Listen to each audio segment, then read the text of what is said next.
out here today, and I forgot my second phone so I can look at the chat, but I'm gonna run inside and go grab that second phone really quick. But I just wanted to go live so you guys know that I'm doing this today.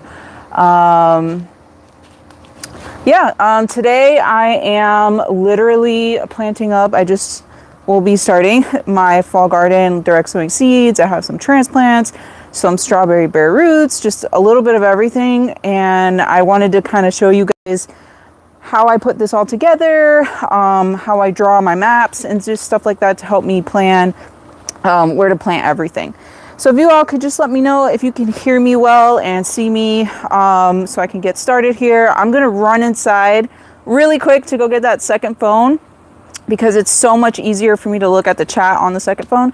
And I want to apologize. I don't know what the sound is going to be like today because we are on the side of my garden with my AC, which is on right now. It's back there, so that makes noise. And I didn't know this, but back over there, somewhere over there, one of my neighbor's houses, they are literally cutting down their tree right now. So there's like a chainsaw and all this stuff going on. Thank you so much, everyone, for confirming that you can hear and see me well. That's awesome. And there is absolutely no shade on this side, so it is very hot, and the sun is just like blasting on me right now. So if things look super bright or blown out, that's why. But we could still do this class today. So give me a minute, please, while I run inside real quick to get my second phone. I'll be right back. This class is still happening. So let me go grab that. 1 second.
All right, everybody, let me get into the chat. Thank you for waiting. Oops, hold on. I got to turn off the volume on this phone right here, or you'll hear double sound. So,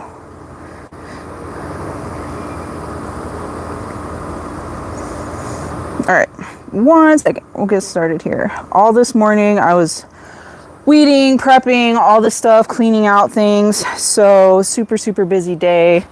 But all right, I'm ready. We're gonna get started with this class.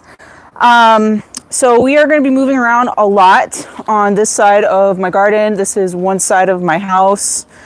So it's like a long strip right here. This is one of my main growing areas because it's full sun and the soil is really good. This is years of wood chips. Like I've been gardening here for about 9 years now. So yeah, years and years of wood chips has built up this soil because if you're in Florida, we have a very sandy soil that is really great for drainage. The water just goes through it and everything, but it doesn't hold on to nutrients at all. And all those nutrients tend to wash away. So it's really important that you build up your soil. And my easiest type of resource to get a hold of is wood chips. I get a whole bunch of them for free. I usually use a service like ChipDrop or getchipdrop.com, and I put in a request. It connects me with local arborist companies that want to get rid of all their wood chips because they have to pay to dispose of that. Usually they have to pay by pound. So they're usually very happy to dump a bunch of wood chips for you. But it's a lot of work. It's usually a big pile bigger than my car, and I have to get my brother and like other people to help me. So we tend to do that once every year, maybe 2 years. It just depends how the soil is doing.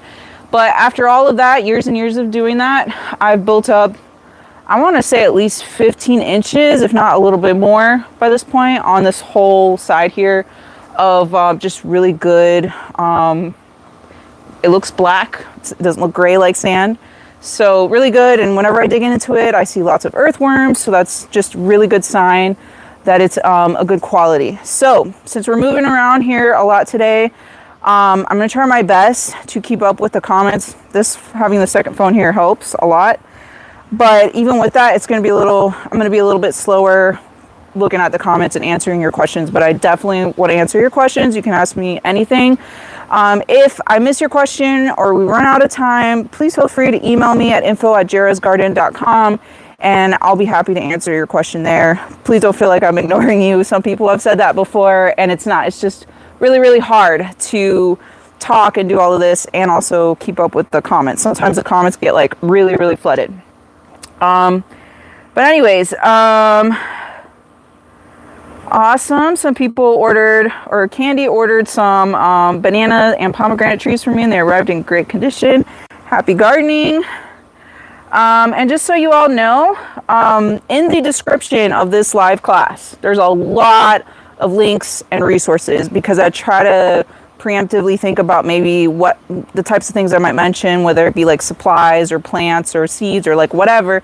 And I put all that stuff in the description with links so you guys can easily find it.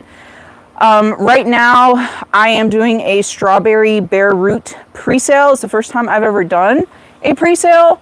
So what that does, it allows me to calculate exactly how many I need to order straight from the company that like grows all the strawberry bare roots for the farms here in Florida. So like all the really good like commercial grade varieties that all the farms use, since I am a nursery and I can buy from them. I put together that pre-sale so we can do one big order and I can go pick them all up. I have to count them, sort them, pack them up. It's a whole thing, and I have to do it like within a day or two of picking them up because they're fresh bare roots and they can't be, like out without being planted in soil for too long. I would say like over a week or two, that's too long. So I try to get them, ship them out as soon as possible. So there is a link in the description for the pre-sale if you want to order yours and, be included with that. I already did like a whole first batch and they all sold out like immediately. So some of you maybe got yours yesterday or today or tomorrow because we shipped them all out. Those are all gone, sold out, but I'm doing the second round with the pre-sale. So make sure you guys grab them. That's the last time I'm offering the bare roots because it's a lot of work. I have to get help. People can only help me so much. So I have to do it all within like a day or two and that's it. I can't like store them and keep them in stock over an extended period of time to fulfill orders as they come in. It has to be like one at a time or at once. Sorry, I can't talk today. At once type of thing. So make sure that you put your order in. A lot of people have been asking me the variety this year. Normally the last couple years, it's always been Sensation. That's a really good cultivar for planting in areas where you grow strawberries during fall, winter, and early spring. So this year, the first batch I shipped out, those were Sensation. But I was told about 2 other new varieties that were released this year, and I'm asking like the breeder, how does that compare to Sensation? And if they tell me that they liked it better or something like that, then I might get those other 2 new varieties. But if not, I'll keep going with Sensation because it's great and I've had lots of success with it in my garden every year. So just so you all know, that's most likely what the variety will be. Awesome. Yeah, a lot of you got yours. Normally I ship with the post office, but UPS, if you're in Florida, a lot of people are able to get them the next day. So that's why I switched to UPS and a lot of you got yours like the next day. But yeah, all right. And make sure you guys plant those things now, okay? Don't let them sit for days, drying out, they'll die, not good. As soon as you get your strawberry bare roots, you need to plant them, preferably within 24 hours, okay? So I'm planting mine today as well, and I have a couple here to show you guys kind of that process and some things to keep in mind when growing strawberries, because it's a little bit different than like growing a tomato, for example, or something like that. But anyways, all right, so let me show you what we're working with, the layout of this garden as it is right now after I cleaned it, prepped it, all of that. Let's start at the very beginning here. This area is approximately 20 feet wide by about 50 feet long, so it's kind of like a long rectangle. I'm gonna walk back there so you guys can see a little bit what's going on, what I'm starting with, basically. On this side, this is a cattle panel. I've got Puerto Rican black beans, and the other trellis back there is also more Puerto Rican black beans, because I grow a lot of that. I'm out of seed of that one. It always sells out. That's why I'm growing a lot, trying to produce more seed and also for myself. So we have this long row here of just,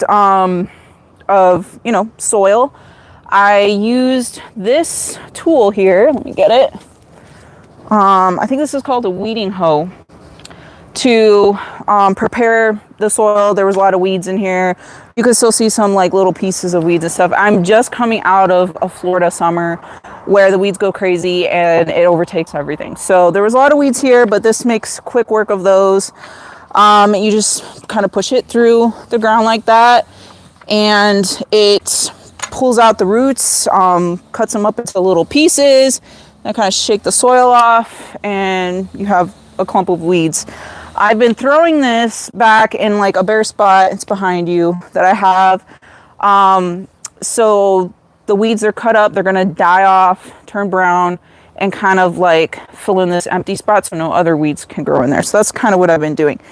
I took a permaculture class in Costa Rica last month, and one of the main things that they stressed was don't throw away the fertility.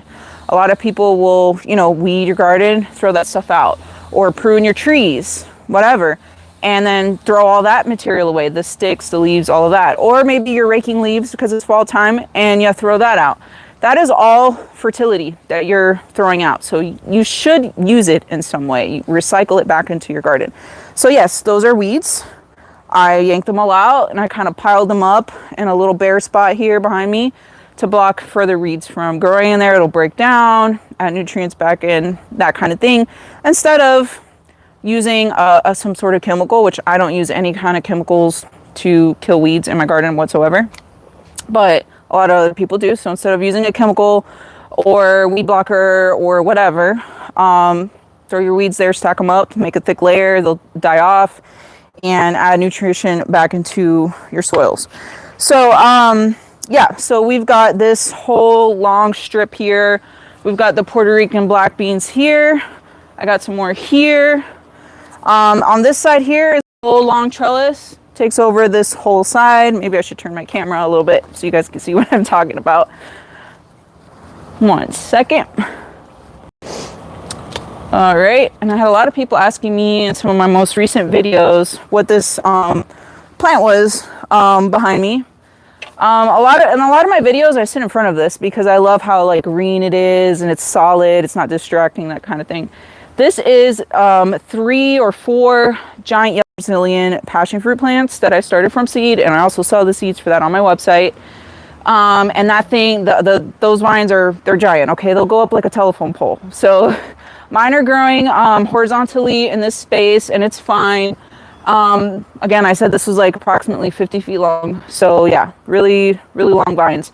But I love the flavor of the juice of this one. And that's, to me, it's worth growing for that reason. And then also kind of intertwined in it is another plant. It's a Dutchman's pipe vine. And I'll show you the flower for this one. It's really, really funky. And the reason why I have that one growing in there, let me show you guys this, is because it's a butterfly. Oops, it's starting to tear. It's a butterfly host plant, I believe, for the black swallowtail butterfly. So really weird kind of plant. It kind of looks like one of those fly traps or something like that. Well, to me, this video looks like the sun's like really blowing me out. So sorry guys, the sun is literally right on top of me. But anyways, really weird alien looking giant flower. Well, maybe.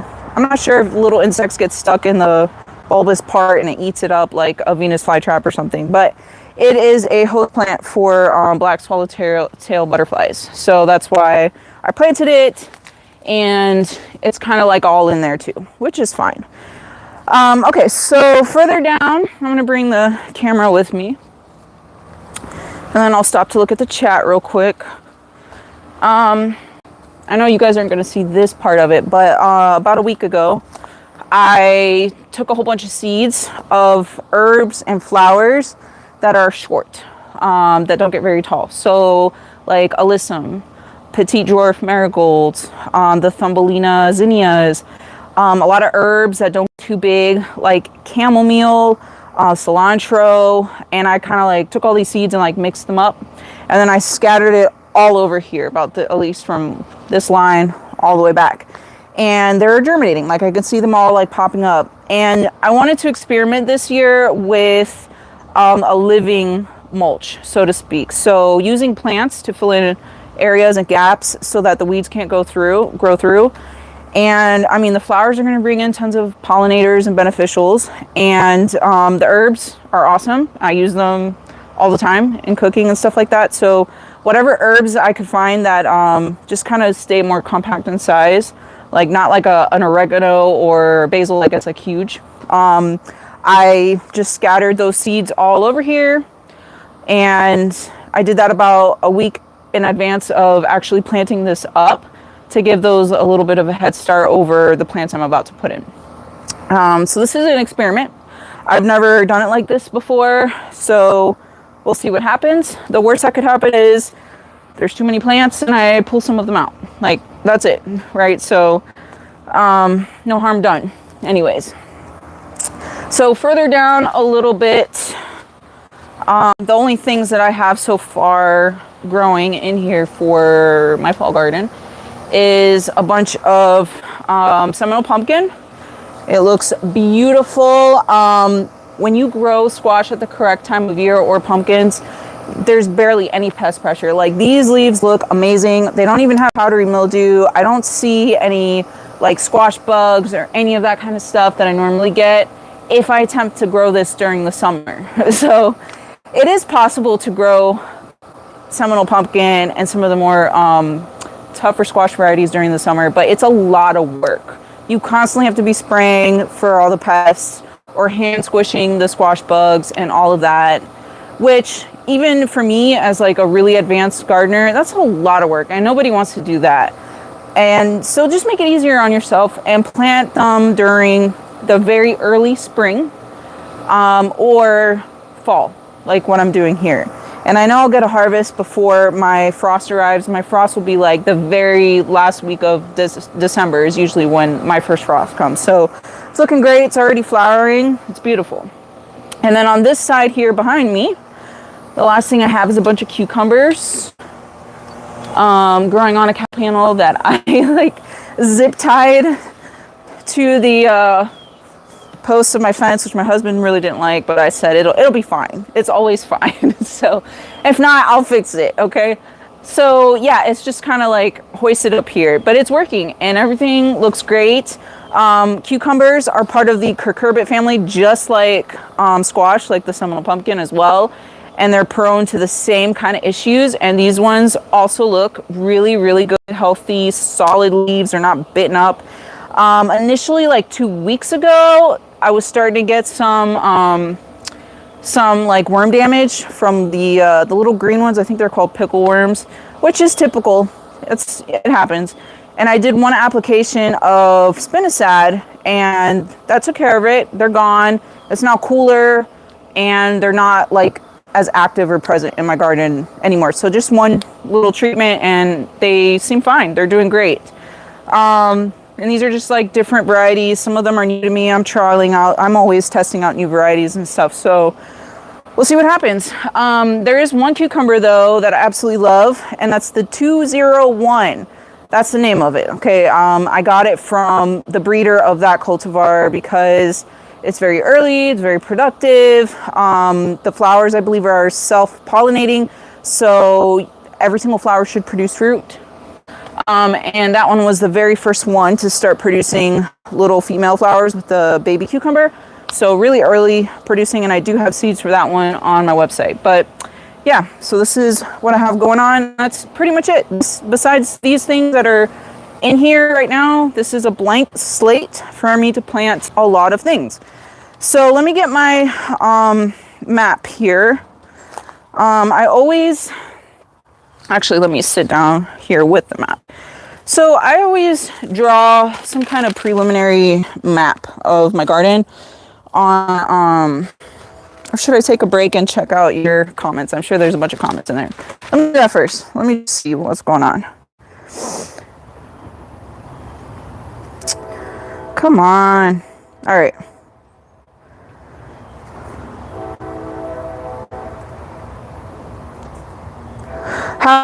Remy's asking, have I experimented with shade cloth yet? I have, only when I grow like peppers, and now we're going into summertime, and that does help a lot. It really, really does. But it just helps the pepper plants not look so stressed out, and like stunted, and like all this weird stuff that happens when they're exposed to like extreme heat, because here in Florida we have days that get like over 100 degrees Fahrenheit in a row the whole summer. So peppers, nothing likes that really, except for the super tropical stuff. But yeah, it did help with the health of the peppers, but a lot of the varieties still like stop producing because it's just way too hot. But at least they look healthy, and then they made it through my summer, and then once things cool down, they start producing again. So I do believe that shade cloth helps in that way, at least for me. If you're in a state more north of me, I'm in Florida. If you're more north of me with slightly cooler temperatures, you might still get production out of your pepper plants with some shade cloth. It just depends how hot it gets in your area. But at least for me, they still don't produce, except for like the Caribbean type, like ají cachuca or biqueño, something like that. But it does at least help them like make it through. It is hot today, Monica's saying it's hot today. It is. I woke up and I was like, oh my God, it's just crisp and cool in the air. I'm going to push this class to 12 noon because it should be cooler, blah, blah, blah. No, it's disgustingly hot right now. But anyways, normally I've been doing the classes a little bit earlier in the morning just because of how hot it gets. Georgina's asking me if it's too late to plant Puerto Rican black beans. Yes. Yes. You're saying you have no frost, but the problem is that they are triggered to flower when the daylight daylight hours start to decrease and fall, which is starting to happen now. So if you were to plant some now, like we're well beyond, once they get mature to the stage where now they can start producing, we're now past the daylight hour shift and whatever. And if they're daylight sensitive, they won't produce unless the daylight hours are where they need it to be, if that makes any sense. So I would save those for next year. I like to start direct sowing seeds for them in like June or July, so that they're really big vines, big plants by the time the daylight hours start to decrease, which starts happening, I believe, at the end of September. It varies where you're located, right? But at the end of September, I'll start seeing like flowers and maybe some early pods and stuff like that. In October, November, its production is like at its peak for me. And Annette is asking me, is it better to have a dedicated flower bed to bring in pollinators or mix flowers and herbs in with your veggie plants? My preference is to mix them with my veggie plants. So as an example, I typically use like square foot gardening guidelines when like transplanting things or whatever. And so I will, do one square. I'll do like let's say three squares of broccoli. The next square will be a flower or an herb, just to like mix it up. Then I'll do 3 more squares of broccoli and like whatever, just to kind of like mix things up a little bit. Because then you're bringing the beneficials and pollinators and all that into where your veggies and stuff are growing, instead of being on the outside. However, there is one benefit to putting like a dedicated area for them, because let's say fall season has started now, and now you have to gut out that entire section, clean it up, whatever, to now plant your veggie crops. And let's say you already have some existing flowers in there that are blooming and all that, and you don't want to get rid of them. I mean, you can like hand pull the weeds and stuff and clean around it. But, people have told me like, man, I hate to like clean this all out and get rid of all the flowers so I can plant again, like anew or whatever.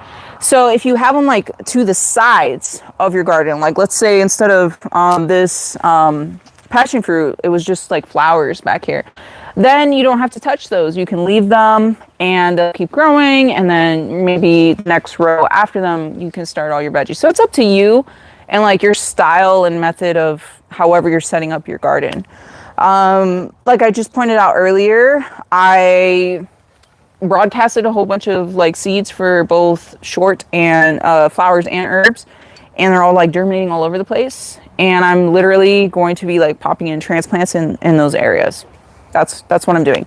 If it's too dense or whatever, I'll just handpick some of those out and clean it up a little bit. But that's what I've decided to do this year or this season. Thomas is asking me the name of the cucumber. 201. That's the name. 201 cucumber. That's what the breeder calls it. It is a hybrid, so I have to get that from the breeder of that hybrid. But I usually offer only heirlooms on my website because I personally love heirlooms and I love saving my own seeds. But there are a couple hybrids on there because I really liked something about them. And I do not hybridize seeds myself. I'm one little person. I have an assistant part-time, Valentina, that helps me with things. But that's it. I'm not like some big company with like grow houses and hybridizing seed. No. But I do get them from the breeder if I test it out and I thought there was something about it that I really liked and would be helpful for other, home gardeners like me. So that one is called 201 on my website.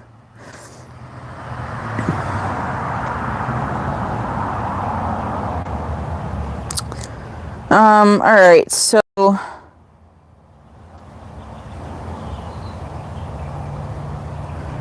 getting different questions here.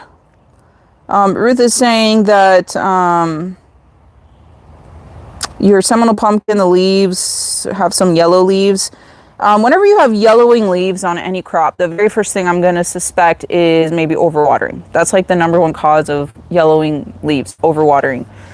If you're not overwatering, now I would move into suspecting maybe a nutrient deficiency, like usually nitrogen. But I would use like an all-purpose organic granular fertilizer so that it kind of breaks down over time and releases nutrients slowly. Or if you want to test it really quick and see, is this nitrogen deficiency? Get a high nitrogen liquid fertilizer, like fish emulsion or something like that. That's really just pure nitrogen, and like give it a shot of that and see if it perks up. If it perks up and starts greening, then it really needs some nitrogen. But that's mainly what it is. Either overwatering or too much nitrogen or not enough nitrogen. Yvette is asking which direction is your garden facing.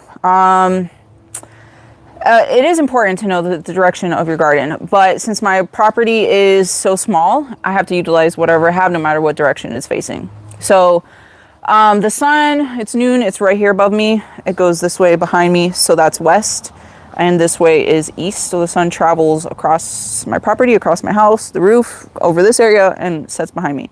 The best way to orientate the direction of your beds and like trellises and stuff like that is north to south, because then it's getting like equal sunlight throughout the whole day. But this is the space I have to work with. It's very small. I guess it's almost north to south, actually, when you look at it, because this direction more would be north, east. Yeah, this would be north. And then, sorry guys, and then this would be like going south, which you see the other end right there, right? That's the other end going. It's not perfectly north to south though, but I'm going to utilize it the best way that I can no matter what, and I still get production. But technically, aligning things in rows north to south is how you get maximum sun exposure. But for me, I'm in Florida, sun exposure is not the problem. It's usually too much sun. So if you're not like perfectly aligned north to south, it's probably not a big deal.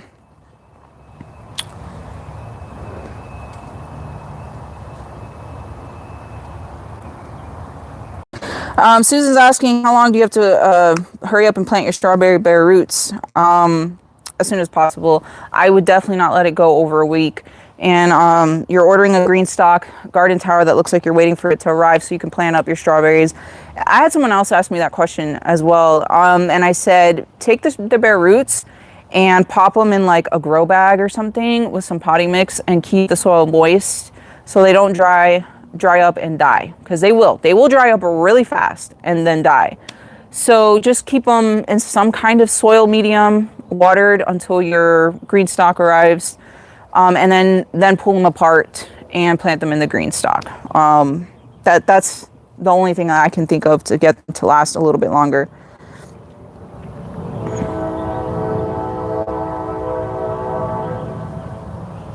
Remy's asking, for yard-long beans, can you still use square foot gardening, or is that only for bush beans?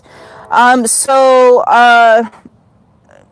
don't use square foot gardening guidelines for yard-long beans, or for, let's just say, vining types of beans that grow up on a trellis. So that would be yard-long beans and the vining or pole types of green beans.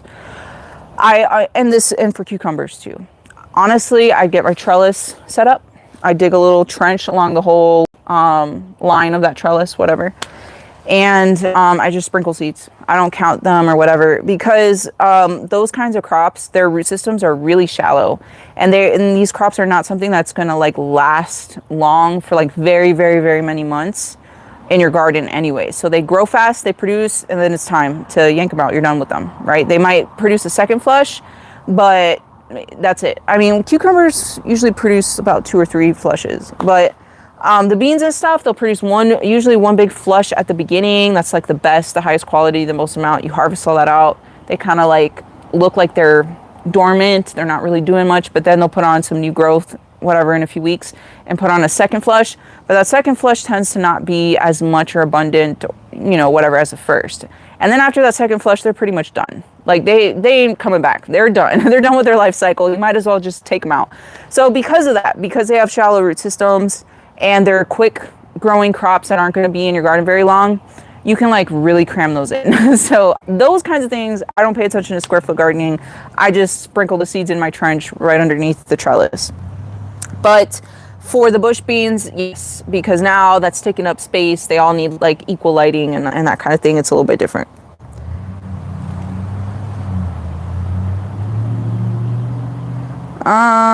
Woven Naps is saying your strawberries have a shipping label but haven't shipped. We've shipped. Oh, there were like 3 orders that I had to hold until Monday to ship out tomorrow. So we generated the tracking, like the shipping, and printed the label, so the tracking number was generated, and reserved your bare roots.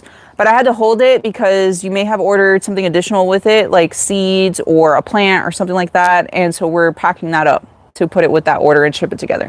So there was only like 3 orders that are shipping out tomorrow because of that. But they're there. Anne is asking me how I got into gardening and the plant life. I am not young. Thank you for the comment. But I am much older than what you think. I am closer to 40 than I am 30. And I have a child. I have 1 son. I'm married. I've been with my husband for more than half my life at this point. I met him when I was 15. So, but I've been gardening my whole life. Some of my earliest memories, I had to be like in kindergarten or something, just planting seeds. I've always been fascinated with planting seeds and nurturing that, and then watching it grow and being rewarded with the flower or the fruit, whatever. Don't know why. It's just something I love to do. And then my family is from the Dominican Republic, and my grandparents had like farms and like all that kind of stuff. So when they came here to the United States, they've always been like growing stuff, but they typically grow like the crops that, they grow in the Dominican Republic. So like pigeon peas or yucca or whatever. And so I learned that stuff from them. But all the traditional things like cucumbers, onions, strawberries, broccoli, like all that stuff, I had to learn myself. And that's just my own curiosity and love of gardening. And every time that I would start growing something new for the first time, I would research the heck out of it. Whatever I could find, like books whatever's online. I've probably seen every YouTube video on that crop before I started growing it or attempted to grow it. So that way I would have like the most chance of success, because I'm aware of its ideal growing conditions, the correct time of year to plant it, even to the point of what kind of pests and diseases are most common when you grow that. So I would be prepared ahead of time and know, and when I see it, I know exactly what it is. So that's just how it's been my whole life, just repeatedly doing that, and then adding the experience that I have growing stuff. And yeah, I'm a pretty good gardener. I don't want to say I'm a master gardener, because I don't think anyone truly could ever be a master, because there's always something new to learn, and there's unlimited different kinds of plants and fruits and vegetables in this world. There's just no way you can master it all. But it's my own curiosity and love of growing things. Okay, guys. So there's still a lot of questions, and I can't get to them all in a class. So I try my hardest to scroll through and find stuff, but we're gonna continue on with the class portion a little bit more, and then I'll jump back into the comments. So let me show you. And if you you have a comment or question that I don't get to, please email me info@jarrahsgarden.com, and I'll answer it, after the class. But so let's get back to planting the garden, right? And this is applicable no matter what season it is. This is just kind of like what I do. So this is a big graphing paper pad that I get from Amazon, and every square is 1 foot. So I can like accurately draw. I don't know how well. Man, this sun today is moving to some shade. Sure, this looks like a shiny thing to you guys. Second, while I move over here.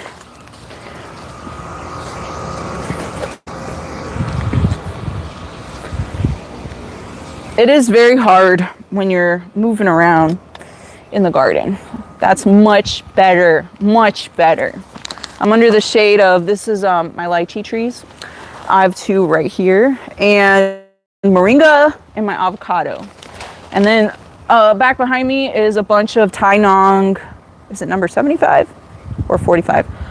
Sweet potatoes. I am trying to grow that like crazy so I can propagate cuttings and get that out to you guys. I've been out of stock of that for I think over a year, because I need to like grow more to be able to propagate. So coming very soon. If you follow the channel, you probably heard me talk about those sweet potatoes a lot. But anyway, much better.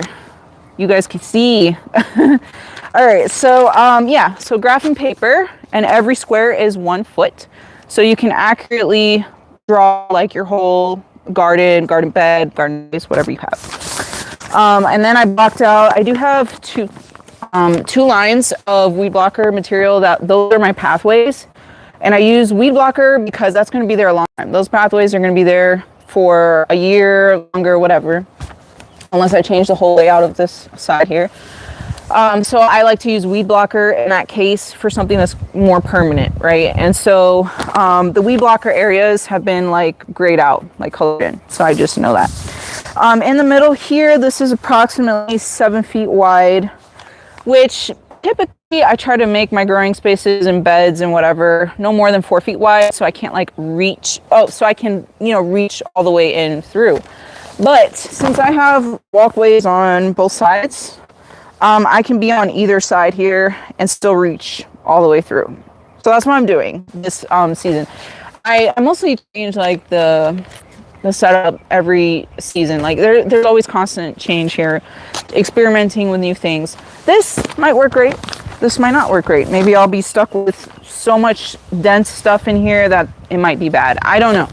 But if I can reach in properly, it should be fine, as long as I plant like the tallest plants in the back, so they get the sun first and not shade out all the plants in front of them, the shorter. So I always do like the tallest plants in the back, medium-sized plants in the middle, and then like your short plants at the edge. And also another trick is any kind of vining crop, like let's say the seminole pumpkins, squash, stuff like that, or melons. I will plant them like at the edge, at the front here.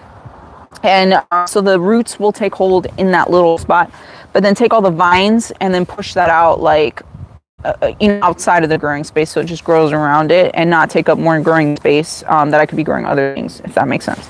So anyway, this is my map, and it's all empty in the middle, but at least I kind of have like a clear view of what I can do.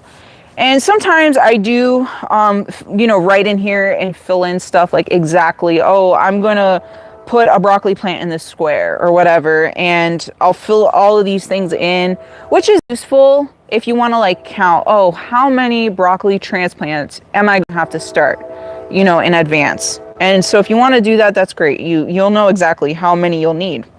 Broccoli, cauliflower, and like heading cabbages, I like to give them like 2 feet in between them because those are massive plants.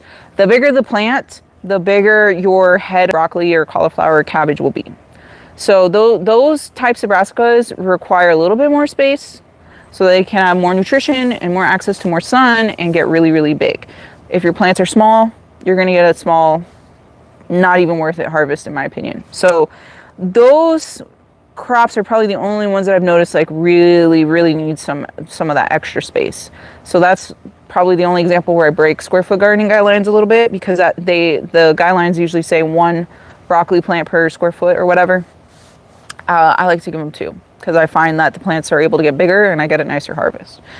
But yeah, you can put all your plants in the squares, count them up, then know exactly how many transplants you need to start sowing indoors or whatever.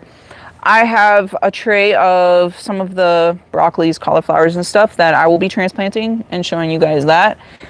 And I started those 3 months ago because they take a long time to grow. Like they're just slow growing from seed. So I started those 3 months ago, indoors only, because 3 months ago was July, and that's one of our hottest months here in Florida. And if brassicas are exposed to high heat, they get stunted and they stay super tiny small. So you have to do it indoors if you're in a hot climate like me. So yeah, you are past your window to, seed some of those types of brassicas if you haven't done so already. You should be starting with transplants at this point. There only are like 2 exceptions, and that would be Violetta Italia purple cauliflower, which I have seeds for on my website, and Brassicas Brazilian sprouting broccoli, which I also have seeds for on my website. Those 2 are super heat tolerant, and I have direct sow seeds for them in October and still got harvest and all of that, no problem. So those I did not start like 3 months ago from seed and blah, blah, blah. I am going to be direct sowing them this time. I think whatever you can direct sow from seed, do it. Don't waste time and resources and all that growing out transplants if you don't have to, right? That's a lot of work and a lot of babying little seedlings for 3 months. So if you can avoid that, then avoid it, right? Direct sow seed as much as possible. Pretty much all my herbs, this time I'm direct sowing seeds for them. I just released a cilantro video yesterday, how to grow cilantro from seed to harvest. That is like a perfect example of a crop you should not be like growing transplants for. There's no reason to. It grows so quickly and so easily from seed that you just sprinkle seeds, keep them moist, and they germinate. So there's like no reason to be babying little transplants for that. And I really don't like it when people go to like Home Depot or whatever and buy a transplant of cilantro, because cilantro is a quick crop as well. It doesn't last that long in the garden. Once it starts like growing leaves, whatever, you're harvesting and it's going to bolt soon. Not even because it's too hot or too cold or whatever.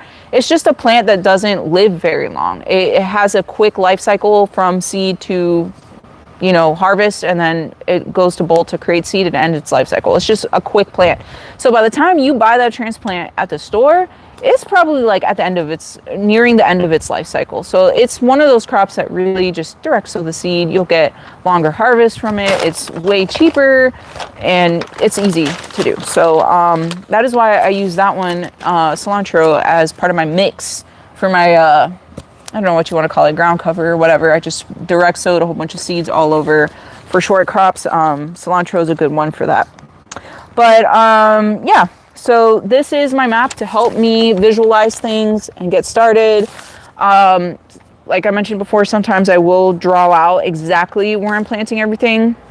Sometimes I don't. Sometimes I literally, like today, I come out, I will do it on the fly and kind of like start setting out my transplants, whatever, putting them in the spots. I might make some changes and think, oh, you know what, this actually might do better over here or there, whatever, and make some changes. And then I will come, once I'm done planting everything, I will come back to this and then draw where, right in where I planted everything. Because I keep track of varieties, like I have to, right? I'm a seed and plant nursery. So I have to know the varieties. Everything is marked. I have little plant labels that I will also put out physically into the garden with the names of things. But I don't know what it is. I don't know if like critters steal those things or the rain washes them away or something. There's always some that go missing. So that's why I always have a backup map where I draw in like the final how everything was planted. So if one of those plant tags go missing, I'm okay and I still know what it is. So yeah, this is a great way to just kind of, you know, get started somehow and figure out how you're going to grow things. Oh, I lost my little fluffy thing. Dang it. I can't believe I lost it. The little fluffy thing on the end of a mic helps. So like if it's windy or something, you don't hear the wind. And I'll never find it. I'll never find it now. Well, I'm sure you guys can still hear me okay. It's not the windiest day today, but so yeah, start out with your map and draw things out so that you can, you know, start thinking about where everything is going to go. So let's start planting some things, okay? Let me take a break real quick and also check the comments. Let me grab the phone. I left it over here when I moved.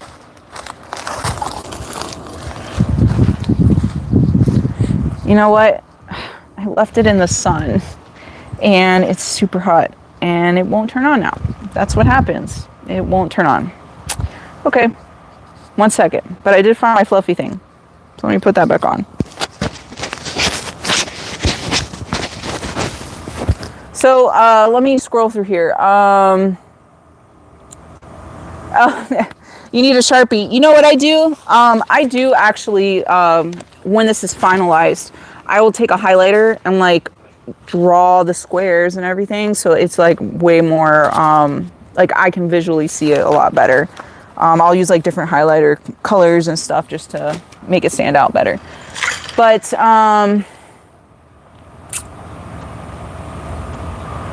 let me just scroll through the comments on my phone, which is always kind of hard to do, but it's possible. Hold on, let me scroll a little bit more in there.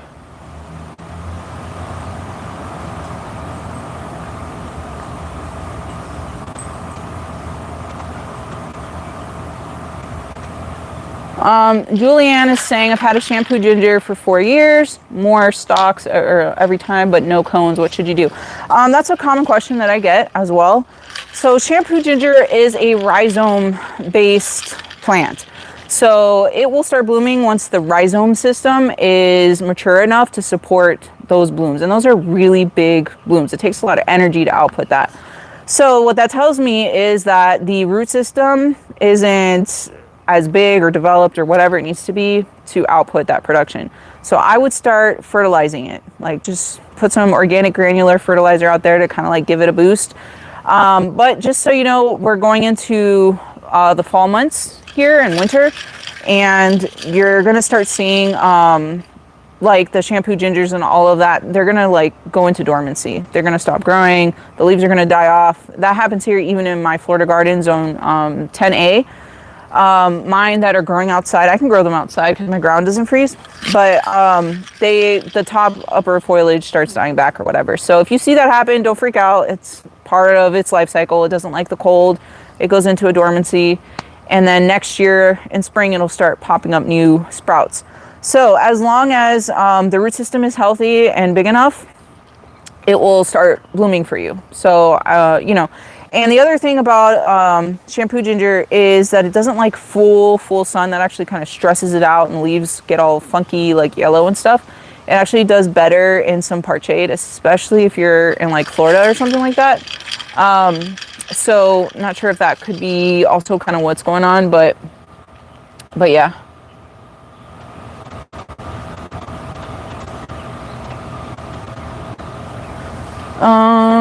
Let me scroll through here.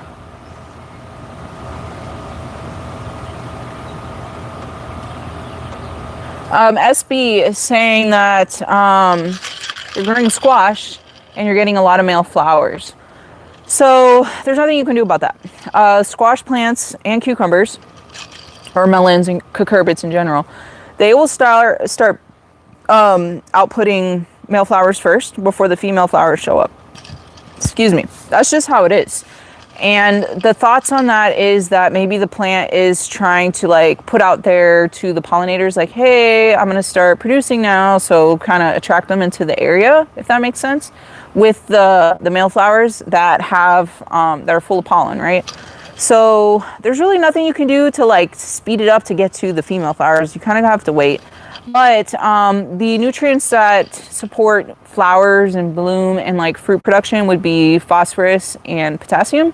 So, you know, give it a fertilizer that's higher in those values than nitrogen and just see if maybe that will help speed it up, or it should also increase the quantity of flowers. So I would try that. But otherwise, honestly, there's just nothing you can do. You have to wait for that plant to be mature enough to support the fruit production, and then those female flowers will come.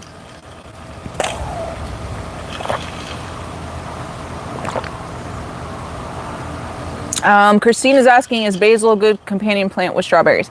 I would say no, just because basil is a giant, like at maturity, it's a big bush, and that's going to definitely block out sunlight from your strawberries. And strawberries are a nutrient hungry plant. They need a lot of fertilizer. They need a lot of sunlight, all of that stuff. So you definitely don't want to be blocking or planting other things that could be blocking the light from them at all. So I wouldn't do that. A good companion planting for strawberries could be like radishes, like the little ones, because they'll grow fast within like 30 days, 45 days, and their roots, they're not very deep, or you're not going to like disturb the plants when you like harvest them out. I would do that. Or even the little Parisian carrots, because those are small too. Alyssum would be a good one as a flower, but you could kind of use it as a ground cover as well. You could pop in some alliums. Things in the alliums family include onions, garlic, chives, but maybe more of the onions and the chives in this scenario, and green bunching onions, because those plants grow like kind of thin and tall, so they also won't like block out sun too much from the plants around them. And the alliums, a lot of pests don't like the way they smell, so that will kind of help deter the pests from your strawberry patch. In fact, a lot of the commercial farms that grow strawberries and onions, they'll kind of or onions, they'll do them like together, because they have similar like nutrient requirements and stuff like that. So they'll like plant a bunch of strawberries and then onions usually around the perimeter of them, because again, they'll deter pests, but then also absorb a lot of the nutrients that you're already putting to the strawberries. So a lot of the farms tend to do that. That's like a technique. And there's actually a variety called strawberry onions because of that technique. Like, it's an onion, but they call it strawberry onions because they tend to plant that at the perimeter around their strawberry crops.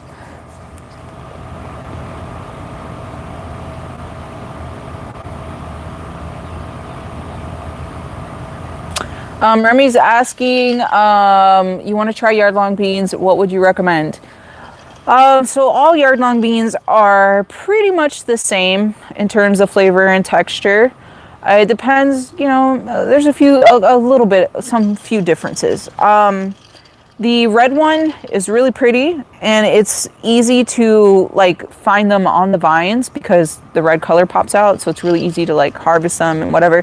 But when you cook them, you lose that red color. It turns to green, so it's not like a long-lasting one. But besides that, it has the same flavor and texture as the dark green one. There's one on my website called light green, which is my favorite because I don't know, it's like kind of thicker than the other two, and I just like the texture of that one better for some reason. But I mean, the others they're not bad. Like the texture is nice and crispy. They work really well for like stir fries and stuff like that. And I actually have another YouTube channel called Jara's Fresh Kitchen. I think I linked it in the description. Because I started posting like videos of my recipes using, you know, ingredients and stuff that I grow from my garden. So I decided to separate that onto its own channel. And I do have a recipe there for your long beans that I stir fry with mushrooms. That's like one of my favorite things. So you can go on there and get some ideas. But it just depends. Like, do you want it more crispy or do you want it more like thicker? Try them all. Try them all and just see what your preference is. Kim is asking, what do I do in October for planting and chores?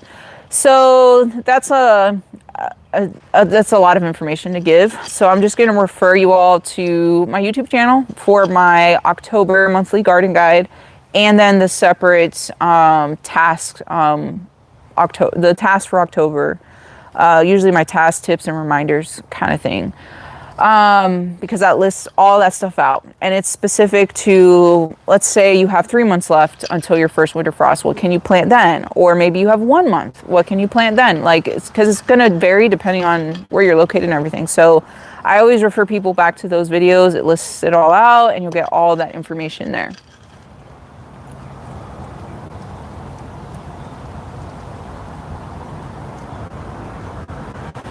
All right.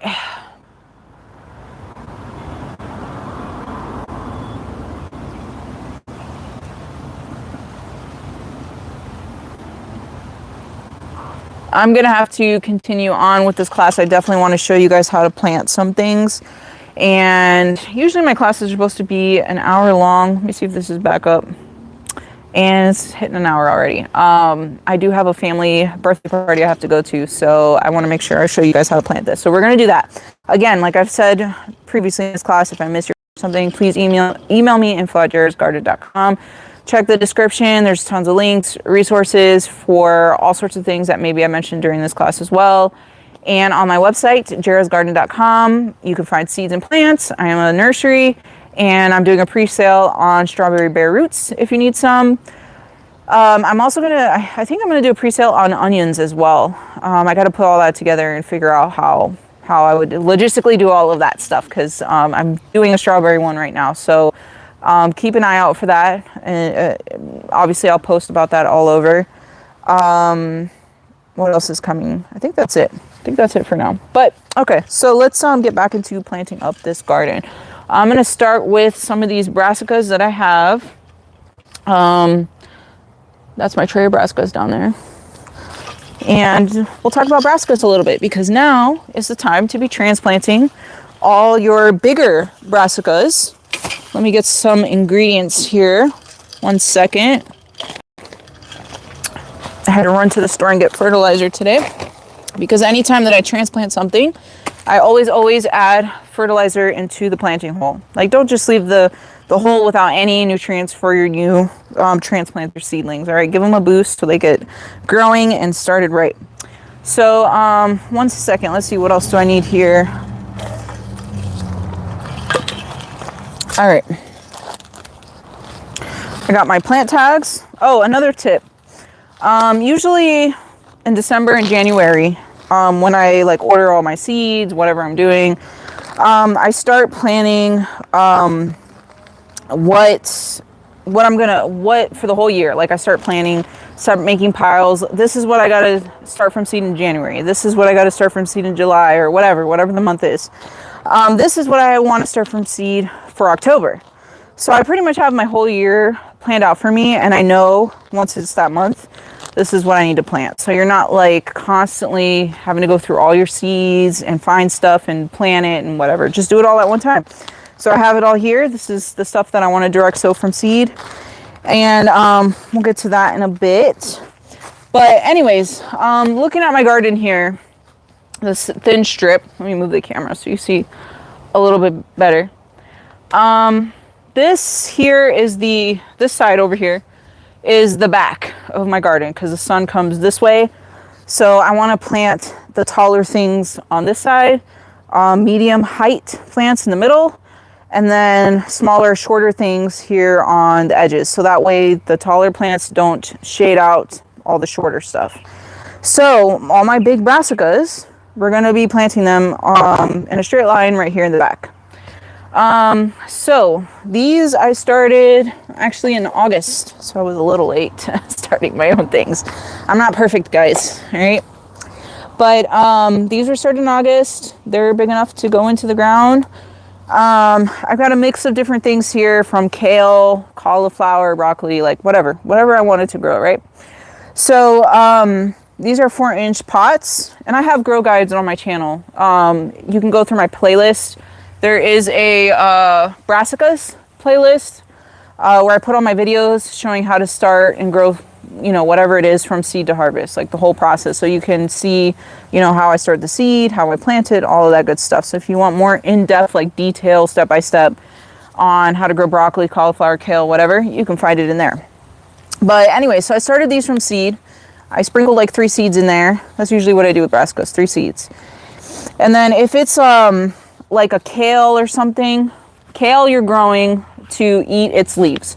You're not growing it to harvest ahead of something, like ahead of broccoli or whatever. I leave 2 of them in there, like the 2 best looking seedlings. I leave like 2 in there because it doesn't really matter. You can even grow this in some partial shade, like 6 hours of sunlight, because it's not producing a fruit or a head of broccoli or cauliflower or a tomato or something like that, or a big root. All of those things, those types of crops that produce that kind of thing for harvest, are going to require lots of sun energy, light, nutrients, all of that.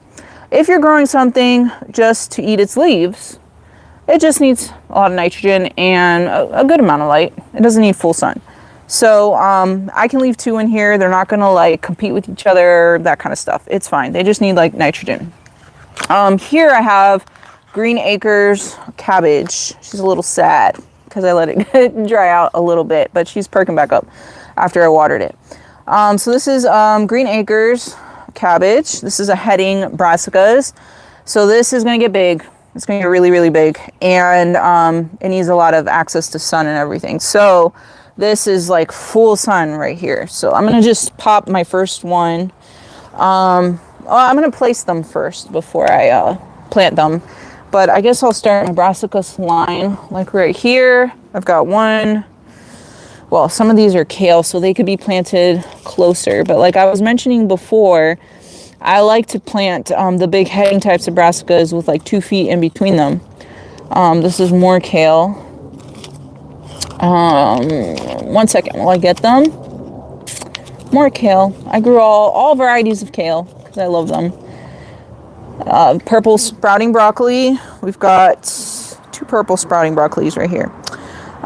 So those, and whenever I'm in the garden, actually, let me just bring the camera closer now, right? Whenever I'm in the garden, like I always forget to bring tools out with me, or like measuring tapes or whatever. I always forget. So I use like my hands and feet instead, because I ain't gonna forget that. So for 1 foot spacing, like my foot here is like 12 inches. I have big feet for a girl. So, but anyways, that's great because I can use them in the garden. So my foot is like 12 inches. So I will literally just use that to like measure things and get kind of like some kind of idea. My fingers, when I go like this is roughly like 6 inches or something like that. So I use that to space things that are spaced 6 inches. That's just what I do, guys. So roughly I want to give these things like 2 feet in between. So 2 feet right there. I'll pop one right here. It doesn't have to be exact. You know, you don't have to be like so perfect with gardening. Just do it. I feel like a lot of people never get started gardening because they feel like they have to be like so perfect and like spot on with certain things. But no, not really. Just do it. You'll be pleasantly surprised sometimes how things work out. Here I have Fujiyama, which is a great cauliflower variety for growing in warm winter climates. And Fletcher broccoli, which is the same deal. Very good for growing in winter climates. And I do have seeds for those on my website.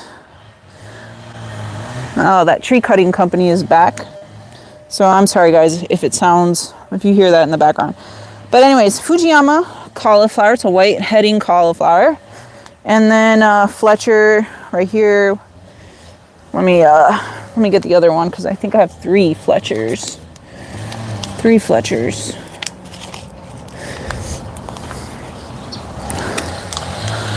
And let me move the camera too.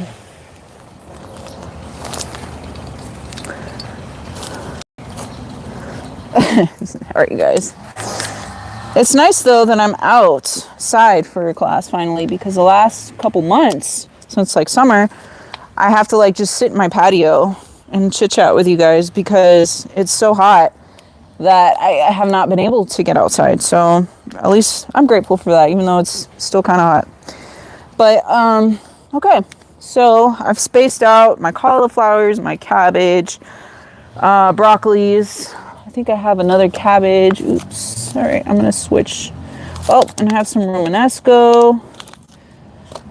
Let me check what else. Thought I had, yeah, I do have another Romanesco. Okay, so I have more to fit in this line than what I thought. So I'm gonna scoot things down a little bit. 1 second here. So we'll start here.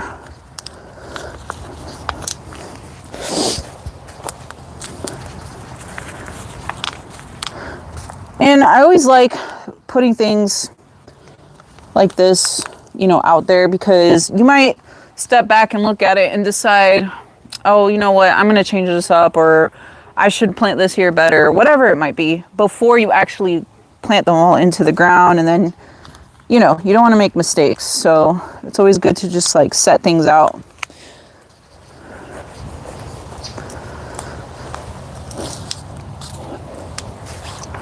So now I'm going to push my line down a little bit. Here's the other Romanesco. Here's the early purple. The two cabbages.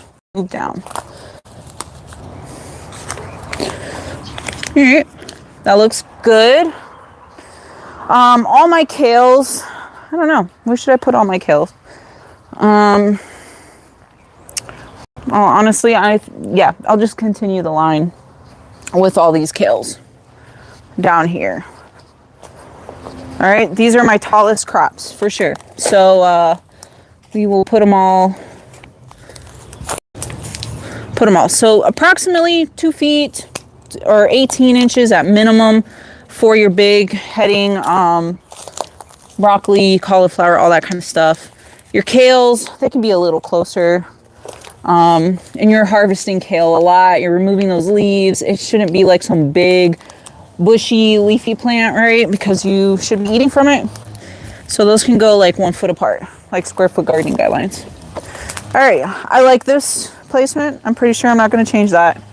So let me get some things here and we'll plant one in just to show you guys what that looks like.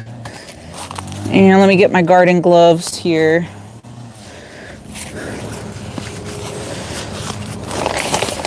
All right, like I said, always plant, when you transplant things, always put some kind of fertilizer into the soil.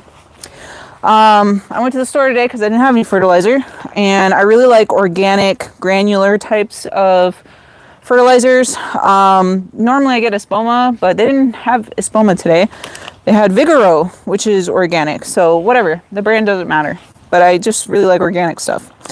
So I got tomato and vegetable, Vigoro. It's a 4:6:5, fertilizer ratio, but whatever, just get whatever organic granular fertilizer you find. And let's see, can you guys see this? Maybe I need to move my camera a little bit.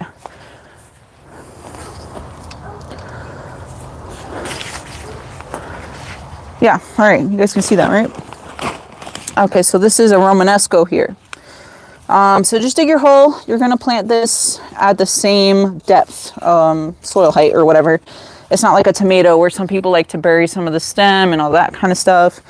You're going to plant this at the same height. So look at my soil, guys. From wood chips in Florida. Amazing, beautiful, beautiful, nice, rich, crumbly, hold on to moisture. It's great. I do have a video on my YouTube channel all about how I get the wood chips, how I move them around, where I put them in my garden, like all that stuff. I did that video, I think it was last year, but it's a really good video if you want to learn more about how to use wood chips and get them and that kind of thing around the garden. And then I take like just a small handful of the fertilizer, sprinkle it in. I don't measure it out. It's organic. The chances that you put too much and overdose your plant and kill it is very, very slim if you're using an organic fertilizer. If you're using a synthetic one, then you got to be careful because synthetic ones are very, very strong. But if it's organic, you really, I mean, you can if you put like a lot, but most likely you're not going to. So anyways, and I like organic stuff, not only because it's organic, and I do organic gardening in my garden, except when I grow corn, because corn needs a lot of nitrogen. So I actually get a very high nitrogen synthetic fertilizer for corn, because there just isn't an organic one that is that concentrated in nitrogen. So in very rare instances would I ever use a fertilizer that's not organic. But anyways, so yeah, sprinkle it in there and then mix it a little bit with the soil and then pop your plant in, and that's it. This is already pre-watered. I like to water them before I put them in so the roots have lots of nice water to help them get established, and also reduce the amount of transplant shock, because a lot of times transplant shock is because it dried out, it didn't have access to water, and all that kind of stuff. So yeah, there you go. That's my first transplant of the season right there. Let's see, what else do I have here? We've got some strawberry bare roots, which I definitely want to talk about that. So let me grab those supplies real quick.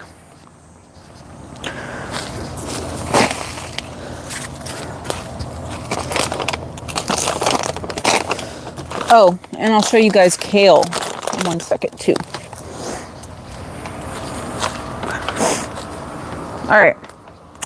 So the area where I want to plant my strawberries is not this side of the garden, actually. It's on my other side. It's a raised garden bed over there that I'm dedicating solely to the strawberries, but I still want to like demonstrate at least and show you guys what to do. So when you get your strawberry bare roots, this is what they look like. They're bare roots. They're not like in soil. So these bare roots, when you get them, the most important thing is this crown piece. This is like, let me get closer here. The most important thing is the strawberry crown, which is like this portion here where all these roots are coming out of. This portion here has to be planted right above the soil level. You don't want to cover that with soil because then it will rot out and then the whole plant dies. This is like the life source of the strawberry plant. So this needs to be nice and dry and healthy and whatever.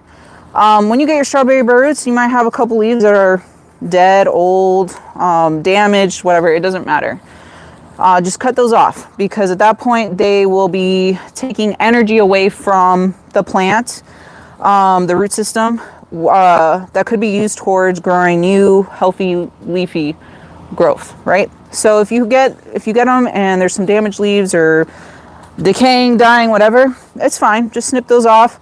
Do not cut off parts of the roots. Somebody asked me that earlier today in an email. Don't cut roots. That's not necessary. And the more roots, the better. This will grow, get the plant established, that kind of thing. But you can cut off the leafy tops. It doesn't matter. It's just going to sprout new growth anyways. So yeah, this is what a strawberry bare root looks like. And this is what all the commercial farms use. They don't buy like individual strawberry plants in a pot and plant those. They buy these. And I was at Home Depot this morning and I saw they were selling one pot, like this big, maybe a 1 gallon, with one strawberry plant in there for $15. I was like, that is insane, because one little plant isn't going to give you very many berries, maybe enough to make like one container. When I sell the bare roots, 25 of these for $26. So yeah, you'll get a lot of strawberry harvest from that. So anyways, the strawberries. So this is a berry, just like blackberries, raspberries, whatever other berries, there's more, blueberries. that I can't think of. There's more. But anyways, things in the berry that are berries. They tend to grow really well in soil that is slightly on the acidic side. And that is because if the soil isn't acidic enough, the roots kind of lock up and they're not able to uptake nutrients into the plant itself. It's just a thing when growing berries. So they really like soils on the acidic side. My soil here in Florida, it's like neutral 7, like no matter what I do. Okay. So I have to add soil acidifiers to my soils before I plant strawberries. So that's where I grabbed a bag of this soil acidifier this morning. Let me see, will it open easy for me? So before I plant my strawberry bare root, you know, you make your hole. You guys can see, right? You make a hole for your bare root. And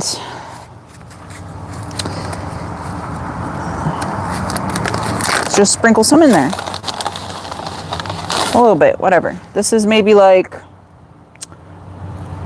1.5 tablespoons is my guess, looking at. Maybe 2 tablespoons. And then mix that up a little bit with the soil before popping your strawberry bare root in there. Just stick all those roots in there. And you want to keep it, that crown portion above the soil line. So just be a little careful with it and push the soil up against, pat it down around it. All right, I'm actually going to remove some of these excess leaves.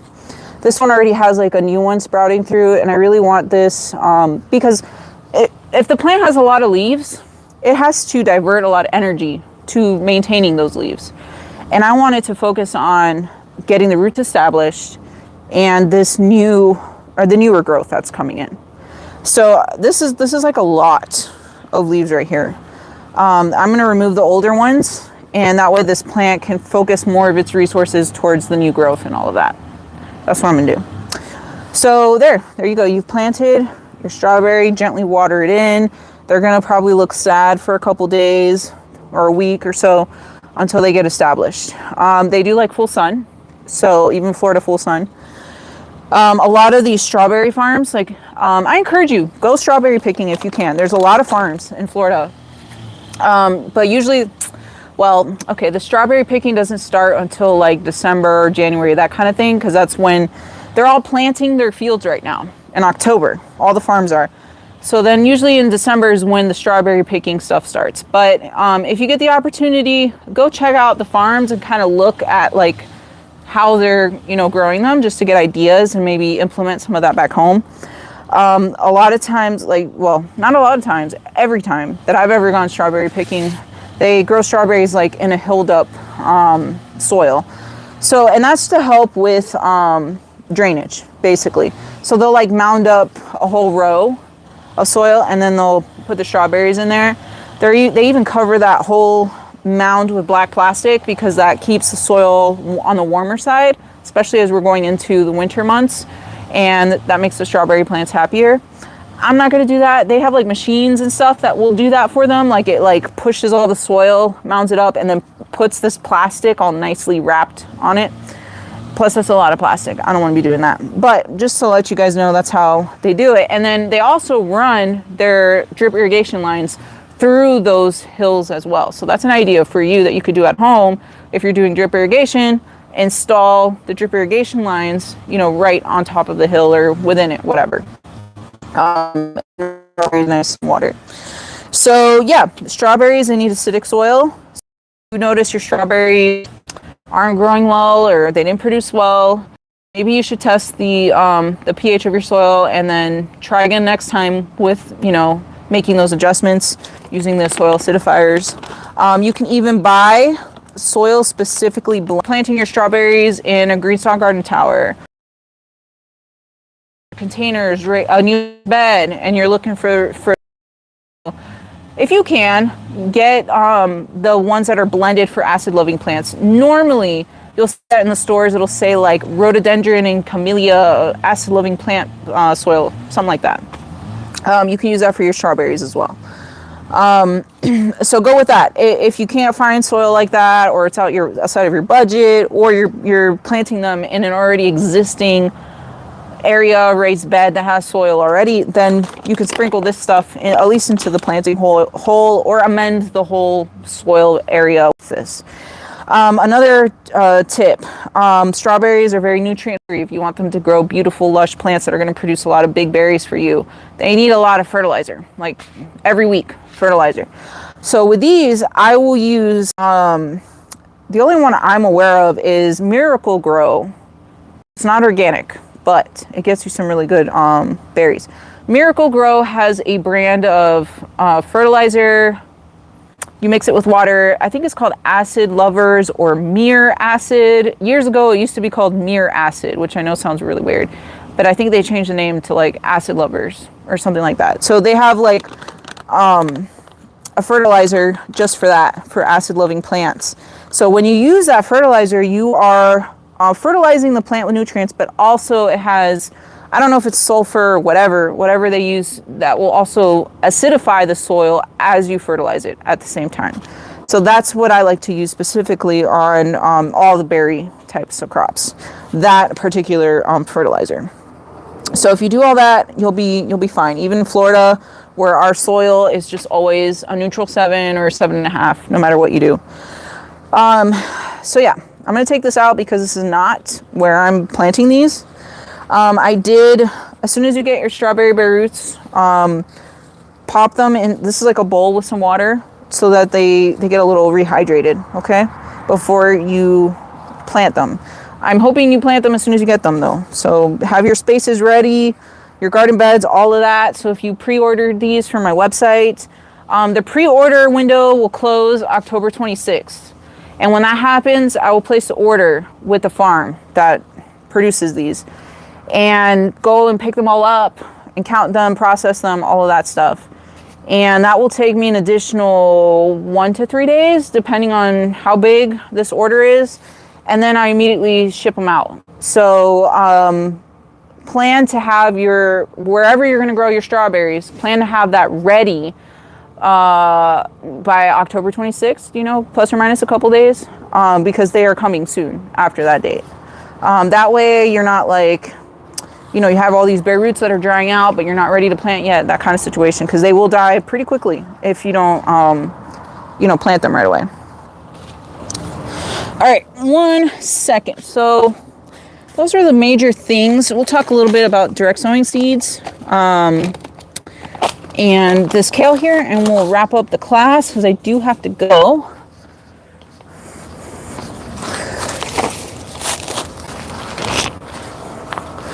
Okay, so I want to talk about the kale a little bit. Really, in general, any kind of crop you're growing to eat its leaves. So it's not producing like a fruit or squash or tomato or something like that. You're purely growing it to eat leaves. When it's a crop like that, it just needs lots of nitrogen. So I really like to use blood meal when I plant these things. Just blood meal. You can put the organic granular fertilizer if you want to, but I just find that for whatever reason, when I use blood meal with my leafy greens, they just get like really lush and the color's like nice and concentrated. So spinach, Swiss chard, lettuce, bok choys, like whatever, that kind of stuff, kale, they just need like blood meal, and they will grow fantastic for you. And this is organic. So when I plant my kale, let me get these gloves off. When I plant my kale, I like to put blood meal in the soil. If you're direct sowing seeds for lettuce, bok choy, which I will be direct sowing seeds for all of that stuff as well. I don't have a transplant to be putting some of this in the planting hole. You have your soil, right? So I will take, I don't have it with me right now, a little hand rake, and I'll like rake up the soil, and then I will sprinkle the blood meal over it, a good amount. This is organic, you can go heavy on it, whatever, it doesn't matter. And then I'll rake that into the soil before I direct sow my seeds. So you've amended the soil with some nitrogen before you direct sow the seeds for those crops. And they are very happy with that. So for the kale, let's just plant one here. This is Ethiopian kale, really good for hot climates. So let's plant that one.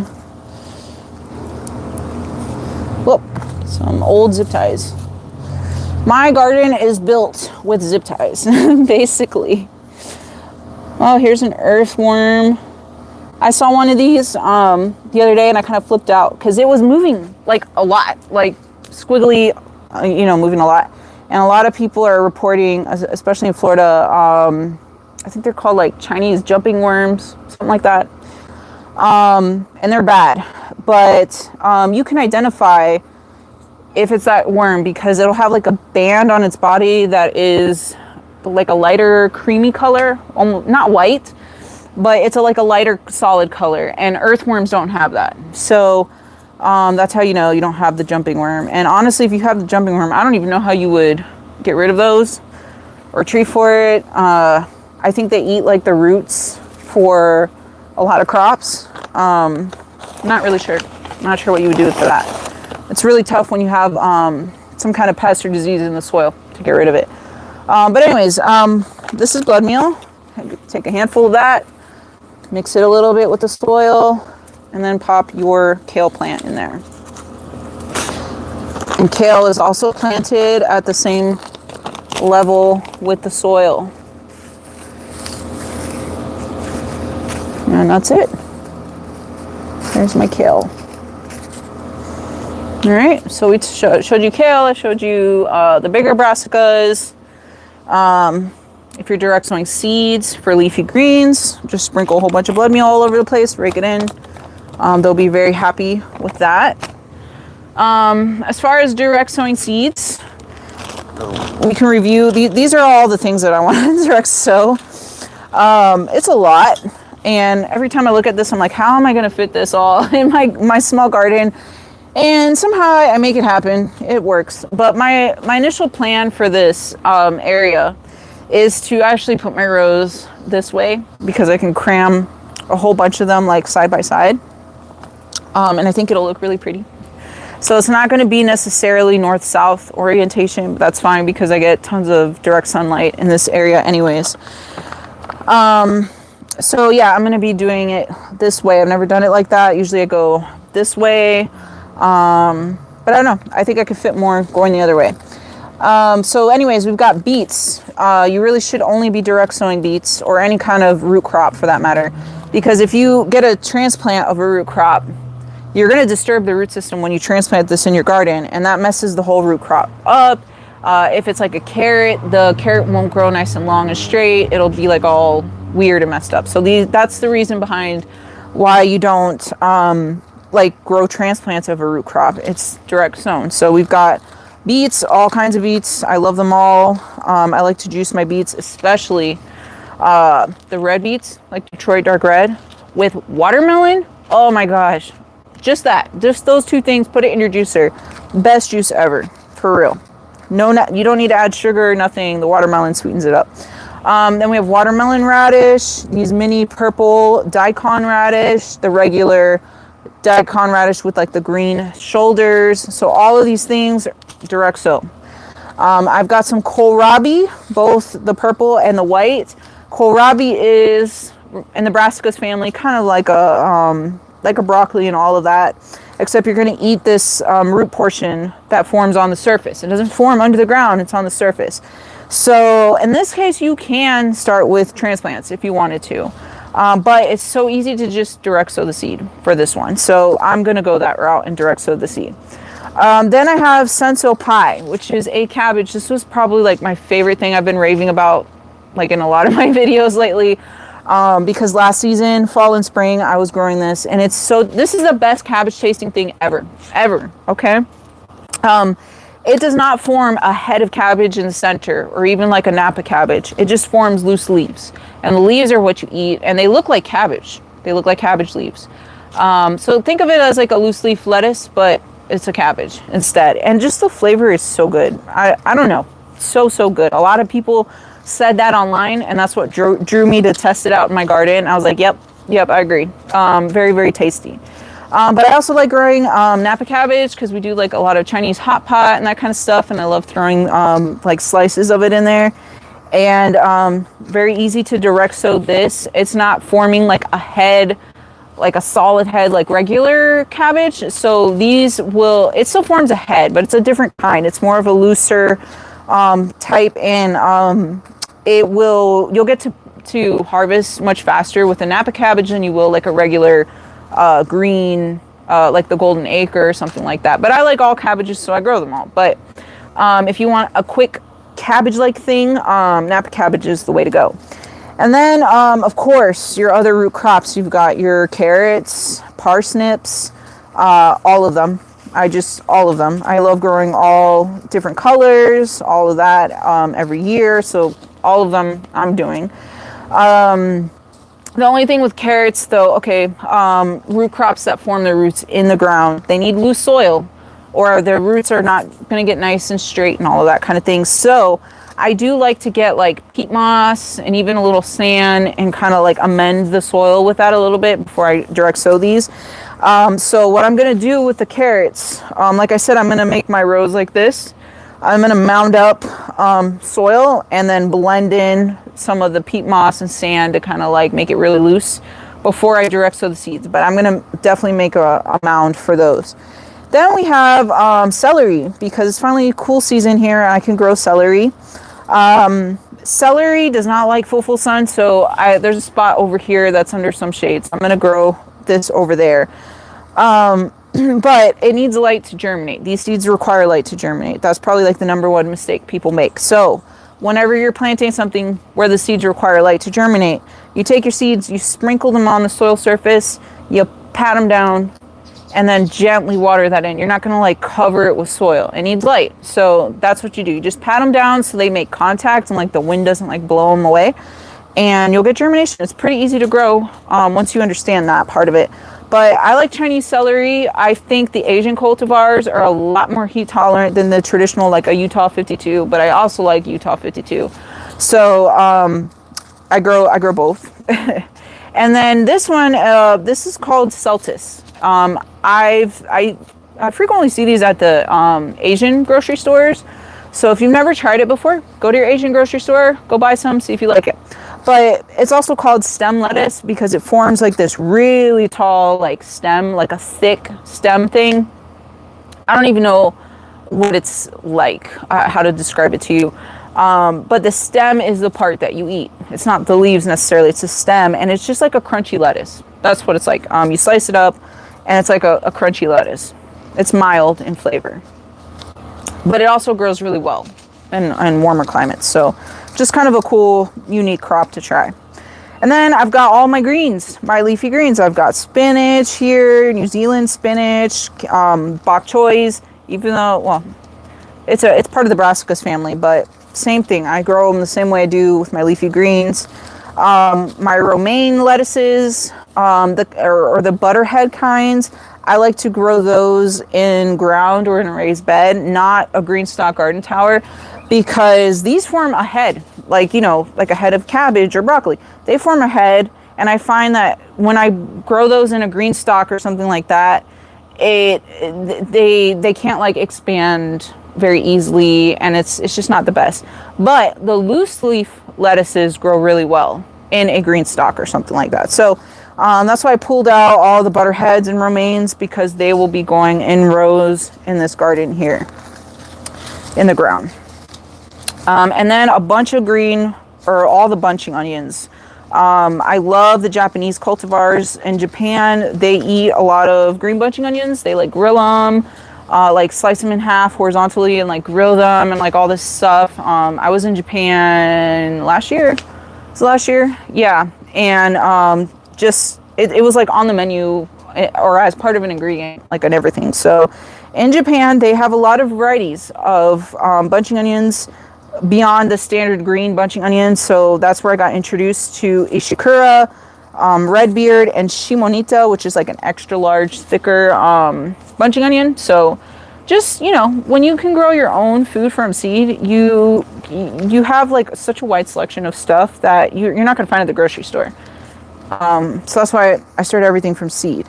I have the Violetta Italia and Piracicaba because those I can direct sow from seed and get a harvest before it gets too hot. So if you've missed your point for starting your transplants for broccoli or cauliflower, you can still direct sow seeds for these, but now. This is it. This is all that I recommend at this point. But like now, like today. And then we've got tatsoys, endive, and Chinese broccoli. If you've never tried Chinese broccoli, go to your Asian grocery store and give that a try. So this, it tastes like broccoli, but you're growing it mostly for the stems. And so you get to harvest really quickly, way faster than you will when you have to wait for a head of broccoli to form. But really you harvest like the stems. They taste like broccoli, like the stems of broccoli, which I enjoy. It's crunchy. And so yeah, same thing with those. So that's all that I have here for direct sowing seeds within like today, tomorrow, whatever. I need to get this done before the middle of the month. That's my goal. But yeah, that's everything, guys. I have a lot of work to do to make all my rows, get this set, but by the middle of October, it's done. Like, it's all set. I don't have to plant anything. I just have to wait. So that's the goal. All right, so I got to end the class and clean up here. Let me see if I can answer any final questions really quick.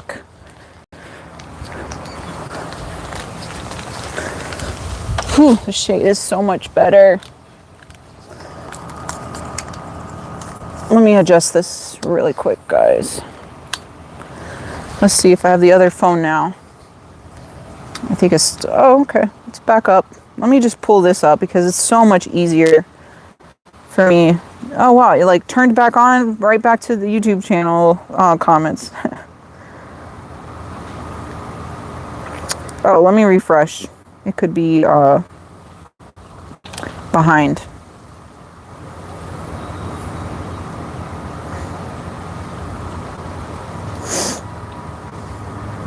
One second, guys.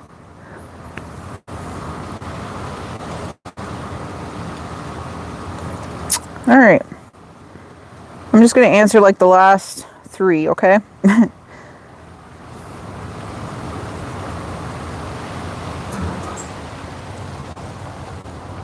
The loose leaf cabbage is called Senso Pie. It is a hybrid. I do have seeds on my website. Give it a try. I absolutely loved growing it.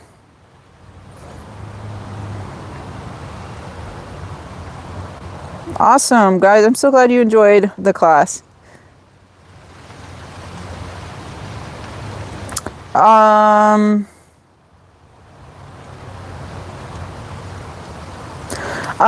Sylvia's asking about fish emulsion to fertilize strawberries. Fish emulsion, a lot of people use fish emulsion. It basically just has some nitrogen in it. My experience with it, though, I feel that it's a very weak fertilizer. It is. It's a very mild, gentle fertilizer. It would be great for like seedlings, but once like you're growing crops, especially fruiting crops, it's just not enough unless you're like fertilizing with it very often. And since it's a strawberry that you're asking about, I highly recommend you use one of the acid lover types of fertilizers, because they will acidify the soil as they fertilize, which is really important, or you're just not going to get very good production. So at least for the strawberries and that kind of thing, I don't recommend fish emulsion for them. Tamiko is asking if my strawberry bare roots will basically grow in zone 8B, South Carolina. To answer that, so the strawberry bare roots that I offer are bred to grow well in the southern portions of the United States, where we grow strawberries during the fall, winter, and early spring, which is like the opposite of everyone else. Everyone else in a northern climate where it gets cold during the winter, it's too cold, you can't grow strawberries then. They grow different varieties of strawberries that will produce during the summer. So strawberries for them, they plant them in spring, and it's like a summer crop for them. That's like the traditional thing, right? When you think of strawberries, you think of summer. Yeah, that is true, but for them in the states more north, that is their growing season. So they grow a whole different type of varieties of strawberries. If you're a southern gardener with a mild winter climate and it's way too hot for you to grow strawberries during the summer, then these are the ones that I offer are the kind that you want to be growing. They are specifically bred to be grown during the winter, during the coolest parts of the year, for us like hotter climate type gardeners, if that makes sense. So I don't know if that is your situation. There are parts of like South Carolina and stuff that have mild winters. So I would ask around maybe your garden area, like, hey, when do we plant our strawberries? Do we plant them in spring to grow during the summer, or do we plant them in fall to grow during the whole winter, basically? And if they say you're one of the winter people like me, then yeah, go ahead. Those strawberries will grow fantastic for you. If no, then you need to be growing different types, like the June bearing. There's like 4 or 5 different categories of strawberries on top of that. So you've got like June bearing, ever bearing, day neutral, short day, like, and they're all very specific to the area that you're growing. So like if you're a northern gardener, you're going to grow like the June bearing and ever bearing, I think is what you want. If you're a southern gardener growing them during the winter, you're going to grow short day or day neutral.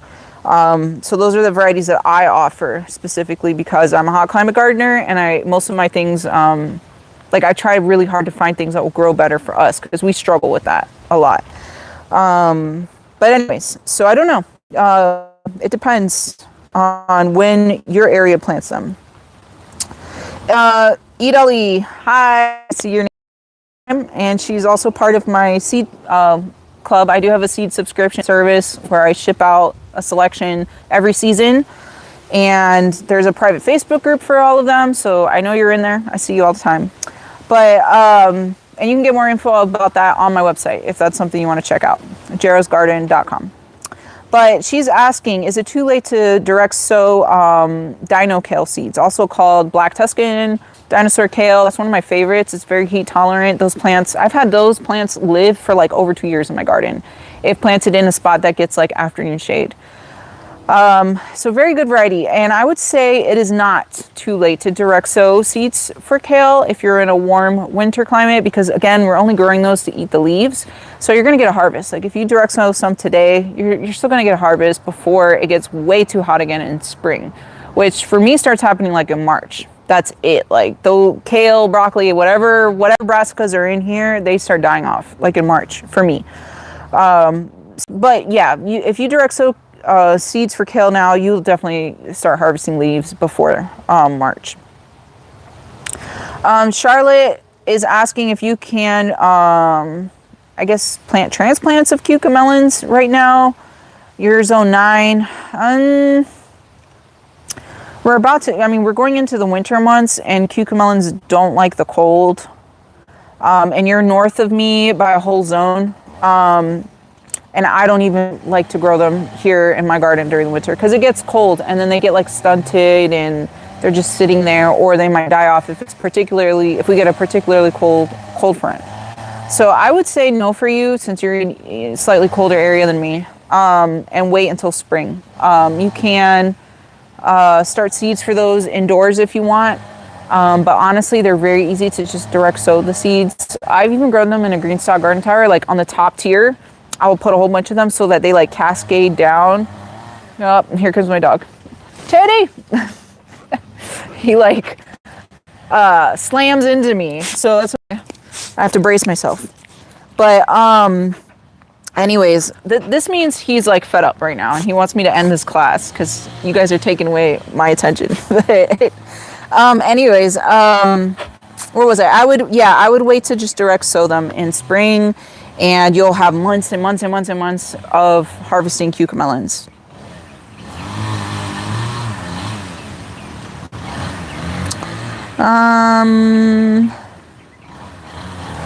Ooh, thank you so much, Amy, for putting in the comments that Vigoro makes an organic 12 only for corn.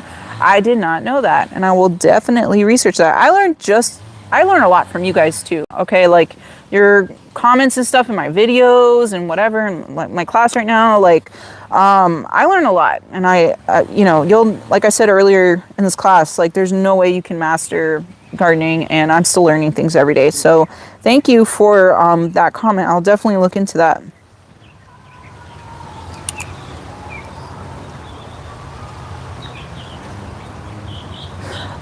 Susan is, you're in Apopka, thoughts on planting brassicas direct seeding. It depends what kind of brassicas it is. If you're planting broccoli, cauliflower, and the heading types of cabbage, it is too late. You should be using transplants right now. If you direct sow seeds for those things, what happens is they take forever from a seed to seedling to be ready to go into the garden. They take like 2-3 months for that phase. And then you have to wait another 2-3 months to get to harvest. And by the time, if you were to direct sow seeds for that now, that's October to November, December, January, February. February is starting to get way too hot. March, you're done. So if you don't harvest, like if you don't grow those super fast, they're gonna die or bolt before you get to harvest on only the broccoli, cauliflower, large heading cabbage. But if you're growing kale or violeta, purple cauliflower, or brassicas sprouting broccoli, or any kind of sprouting broccoli, because the sprouting broccolis, they're not forming a big head in the center that has to sit there for a really long time until you get to harvest, until it's ready for harvest. They just start sprouting all these shoots. So that's a really good option for us hot climate gardeners, because you can just start harvesting earlier. The fact of it going to bolt isn't so much of a problem. Like, that's why I love brassicas. But there's a ton of other sprouting types of broccolis that you can try as well. So those types of things, or bok choy or Napa cabbage, those types of things you can direct sow seed right now. But like, hurry up and get them in like now, this month of October for sure, and you'll harvest something. But like, in my experience and in my recommendation, it's too late for standard broccoli, cauliflower, and large heading cabbages, like the storage ones, or Brussels sprouts, especially Brussels sprouts. Out of all of the brassicas things, Brussels sprouts is the one that takes the longest. So if you don't grow that super early, like 3 months before you transplant into the garden and get it nice and big, like, forget it. It's not going to work for you. I have grown Brussels sprouts here in my garden, fine. But you just have to get those transplants nice and big before you get them in. They need a lot of time. Like, yeah, it works if you get your timing right. But okay, guys, I know there's so many questions in there, and I really hate not answering them all, but it's just impossible with the time we have. But please feel free, like I've said many times, email me with your questions. Check out my website, grab your strawberry bare roots, because once that pre-sale closes, that's it. I'm not getting any more until next year's strawberry season. Be on the lookout for onion, short day onion varieties. I'm also going to do a pre-sale on those too. And yeah, and just seeds and stuff for planting right now. Check out my YouTube channel for the October monthly garden guide that lists out like all the things, ideas of things that you can be planting right now in October. And then there's the video after that, which is the October like task tips, reminders kind of video, kind of just things that I'm doing in my garden this month. But yeah, thank you so much, guys, for hanging out with me. I hope this class helped you all a lot. And I'm going to challenge you all to get your fall garden planted by October 15th. We're all going to do it. We're all going to be on time, and we're all going to get like the most harvest and most beautiful garden. But challenge yourself to get it done by October 15th. So you set yourself up for a lot of success in the next coming months. All right. So thank you so much, guys. And I'll see you next time.